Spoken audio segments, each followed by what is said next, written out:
since October 7th. And many of us have struggled with how do we support the Jewish nation. Absolutely. Well, yeah, I was going to ask what that experience has been like for you, but I guess just go on then. So I would like to give a little bit of credit to my rabbi at the time, his Rabbi Aaron. He's chaplain, absolutely great guy.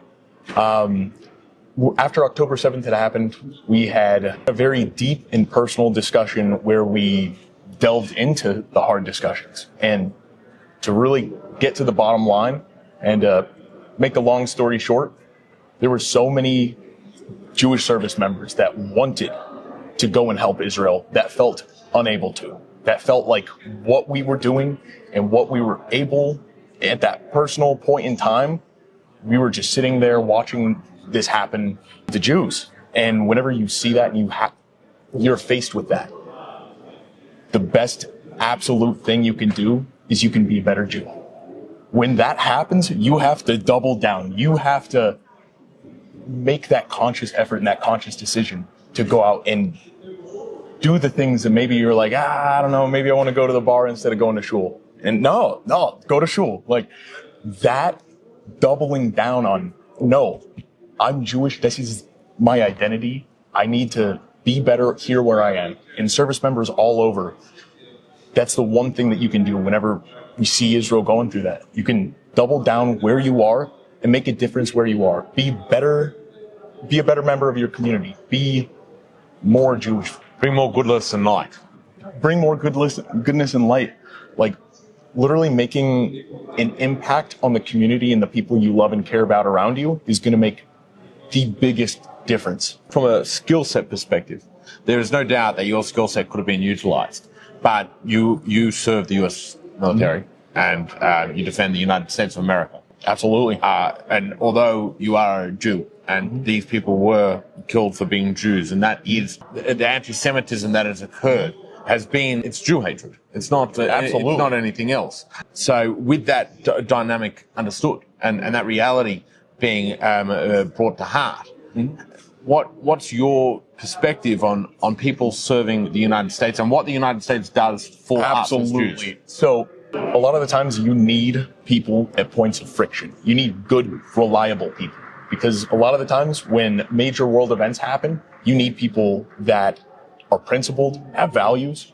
And when you are centered around integrity and you're centered around a core value and the core values of Judaism in doing good and being good, you need to be at points of friction whenever things end up happening.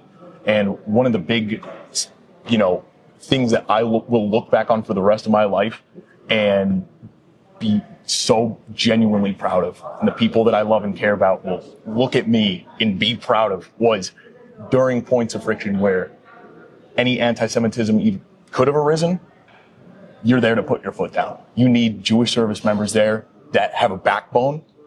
You need Jewish service members that are willing to stand up for what's right. You need service members that, in general, that are going to have a backbone and stand up for what's right.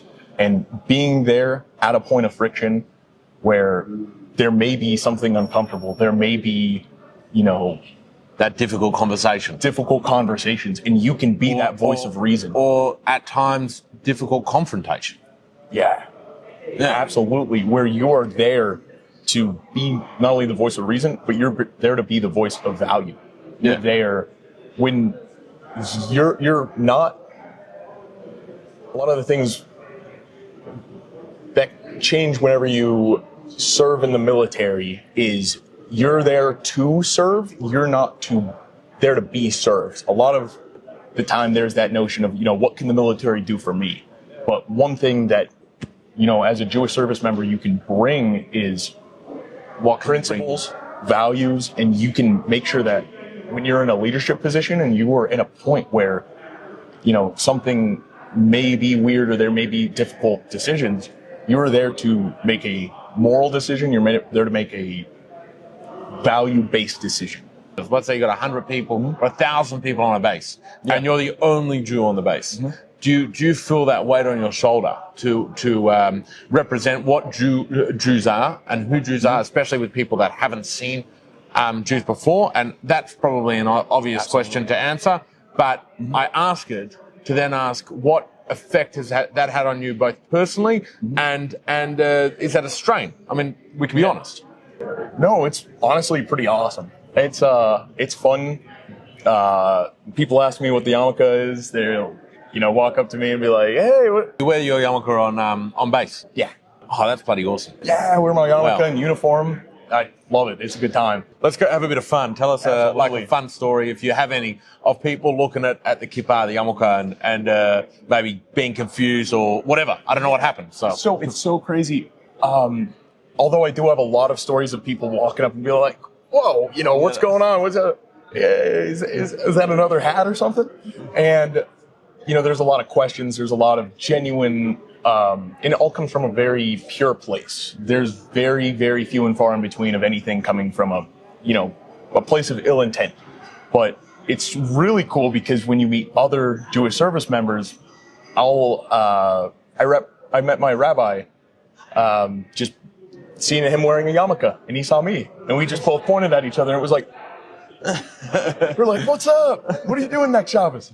It was just such a genuinely amazing time. anything for that bottle of Menashevitz. Absolutely. Yeah. Locate the rabbi. Get a bottle of Plonk. Absolutely. Get some wine. So it was really cool just having that sense of community on an instant, that sense of family whenever you're able to, you're surrounded by, everyone that doesn't have any idea or may not have a very good understanding of what Judaism is or what the yarmulke means. And then you immediately, see Lock your rabbi. eyes and you get that. Absolutely. But for the non-Jewish people that are on the base,